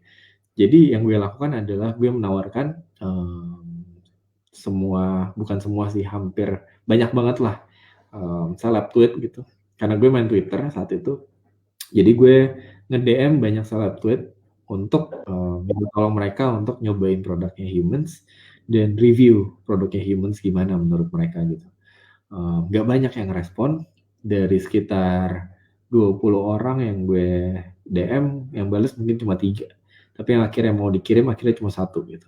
Tapi menurut gue itu udah bagus banget karena kita nggak punya budget dan dia mau bantu secara free gitu kan. Akhirnya kita barang ya. Jadi cuma kirim barang tapi nggak bayar. Kirim barang aja tapi nggak bayar gitu. Terus kita kirimin, beberapa hari kemudian dia review. The day dia review produk kita, itu sales kita di hari itu hampir 100 pieces per hari gitu. Itu sesuatu yang kita dapetin hampir secara gratis gitu kan. Tapi lebih kepada maksudnya hustling gitu di awal. Gue willing untuk nanya ke 20 orang apakah mereka mau bantu atau enggak. Akhirnya dari 20 itu jadi 3 dan dari 3 jadi 1, tapi dari 1 itu se-powerful itu efeknya gitu. Jadi kita ketika pertama kali baru mau mencoba gitu, jangan mudah menyerah, is a really good advice gitu ya. Jangan cuma akhirnya cuma mulai dari 5 doang yang misalnya kita DM untuk bantuin kita promote, tapi habis itu udahlah nggak ada yang bales, ya udah nyerah aja gitu. Ingat marketing funnel yang tadi gitu. Mungkin ketika 1.000 orang kita tawarin cuma laku 10 gitu. Tapi itu udah sebuah starting point gitu. Bahwa kita bisa dapetin 1.000 sales asalkan kita ngasih tahu ke lebih banyak orang lagi gitu. Kita bisa dapetin 1.000 sales asal 1 juta orang tahu misalnya gitu. Ya tinggal gimana nanti activity marketingnya untuk ngasih tahu ke 1 juta orang gitu kan. But still it's a good point gitu kan. It's a good starting point. Jadi dari gue sih lebih kepada itu, di awal emang agak susah ketika kita baru starting. Tapi ketika produk kita udah dikenal atau kalian udah cukup dikenal di komunitasnya atau udah punya loyal customer sendiri, itu jauh lebih mudah karena teman-teman juga jadi makin tahu gimana cara approach customers baru gitu. Mungkin dari gue sih sarannya lebih ke arah itu ya. Oke, jadi tips praktis ala Rizky adalah nge-DM orang gitu ya. Orangnya siapa? Memang harus seleb tweet, influencer gitu ya? Kalau dari gue sih yang lebih ke punya influence ya. Jadi ketika dia bantuin kita promote ya dia punya influence dan orang-orang bisa tergerak untuk jadi pengen coba barangnya gitu, pengen beli juga misalnya. Gitu sih. Oke. Jadi coba aku simpulkan ya. Misalnya nih, kamu jualan apa gitu ya? Kacamata misalnya. Jualan kacamata gaya gitu ya. Terus di DM lah ke orang-orang yang kira-kira punya influence dengan followernya, misalnya di Instagram, Twitter, TikTok ya, sekarang ini lagi zamannya TikTok juga, atau YouTuber juga bisa mungkin ya, kalau memang bisa dideketin di DM atau di email gitu ya, sampaikan untuk kita mau kirim produk untuk mereka review. Oh ya, ini juga berarti bisa meminimalisir, jadi main kirim sembarangan gitu ya, banyak-banyak modal untuk belanja dikirim ke influencer lagi. Jadi kalau misalnya dari ujung-ujungnya 100 orang di DM, cuma 1 yang balas. cuma satu lah yang menanggapi positif gitu ya. Nah itu berarti memang harus kita keep banget itu. Kita kirim produk ke dia. Modalnya cuma satu produk aja. Ya kan? Harga satu produk plus ongkirnya. Setelah itu ketika dia mau review dan disebarkan ke follower dia, efeknya dahsyat banget. Oke nih, teman-teman semua ya, ini harus catat ini. Setelah live ini, nanti semua teman-teman bisa ulang juga di grup Facebook kita, langsung dipraktekkan. Misalnya teman-teman ada di Batam, cari aja tuh influencer Batam, gitu ya. Atau teman-teman yang ada di luar, coba dikontak satu-satu di DM.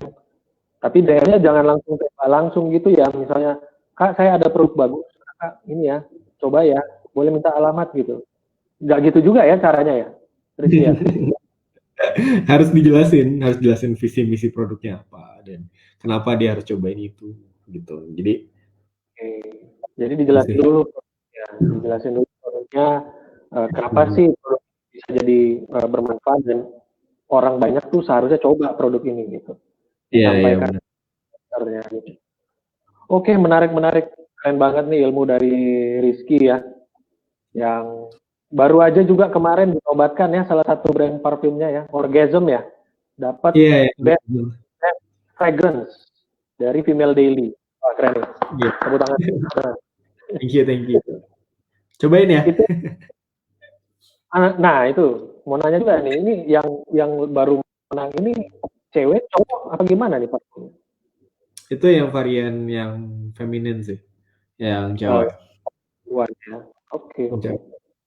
Bagi follower apa namanya teman-teman yang lagi nontonin ini mau beli produknya bisa langsung ke Rizky juga. Dan ini @Rizarwi ininya ya nama Instagram ya. Iya benar, nama Instagram.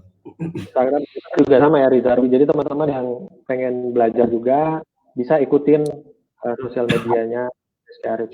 Tapi jangan lupa ikutin juga sosial medianya Jualan Praktis. Oke, terima kasih. Mungkin itu aja untuk hari ini. Kita sudah lewat juga ternyata waktunya. Sudah lewat juga waktunya. Mohon maaf nih mengganggu waktu hari Minggunya nih, Rizky. Ya dong, senang sharing. Senang ya bisa sharing ya. Oke teman-teman jangan lupa take note dan dipraktekkan ya. Itu yang paling penting. Jadi jangan cuma belajar doang tapi nggak dipraktekkan. Dan nanti teman-teman bisa langsung praktek lebih masif lagi ketika Jualan Praktis itu launching. Nah sedikit informasi, Jualan Praktis ini kita rencananya itu akan launching di awal 2021. Jadi nanti teman-teman tunggu saja waktunya dan tetap berada di dalam grup komunitas kita ya, komunitas Jualan Praktis ini. Dan kalau bisa teman-teman bisa ajak juga teman-teman yang lain, keluarganya atau siapa saja untuk join ke komunitas kita. Tinggal isi nama, nomor HP, email, dan nanti teman-teman bisa masuk ke dalam grup komunitas kita. Dan di grup komunitas kita itu kita akan rutin berbagi tentang tips-tips berbisnis online bagi teman-teman yang baru mulai, ataupun tips-tips melalui event praktis seperti yang teman-teman sudah ikuti malam hari ini. Oke, itu dulu untuk hari ini. Terima kasih Rizky udah mau berbagi. Sukses selalu. Sukses juga ya untuk Jualan Praktis. Terima kasih teman-teman yang sudah join, sudah bergabung. Kita ketemu lagi di event praktis berikutnya dan ikuti terus sosial medianya Jualan Praktis karena akan ada banyak ilmu-ilmu bisnis online yang tersembunyi di sana. Oke, itu dulu untuk hari ini. Sampai ketemu lagi di event praktis berikutnya. Bye. Thank you, Rizky. Thank you.